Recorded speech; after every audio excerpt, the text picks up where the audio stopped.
I'm a palliative care nurse practitioner, and my job at present is integrating specialist palliative care into residential aged care. Because of the fact that we've got such an ageing population nowadays and we're having more and more people come into nursing homes, they're coming in later and later in life with more chronic illnesses. Palliative care is not only just there for end of life, they're there prior to that end of life to make sure that they're comfortable.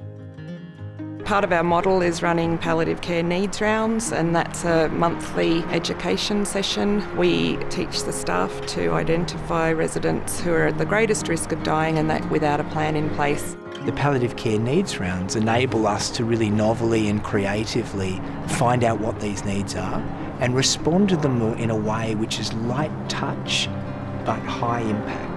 A lot of people in residential aged care didn't really understand that they'd be caring for people at end of life, so we wanted to normalise that and give them the skills and knowledge they need to talk to people in the last months of life, to also help them with pain and other symptoms that can be distressing. Part of the palliative care needs rounds is teaching the staff about the law around decision making, so whether that's decisions that are made by a person who's able to do that for themselves, or decisions that are made by an enduring power of attorney or a guardian. When I first meet a resident, can be either in a case conference or as a clinical referral. My job is really a comprehensive assessment, getting to know them, finding out what's important to them, what's worrying them most and what matters most to them, and then working with the team to put a plan in place. When we had that first case conference with Jim and his sister and a few of the nurses, we discussed what he wants out of his life, and he said, all I want is to be able to go to the football, and I want to be able to go for a walk and do things without being in any pain. What we tried was just a very small dose of hydromorphone on a regular basis to see if we could improve his mobility. That's worked brilliantly for Jim. He's much happier. His whole demeanour has changed since we started that.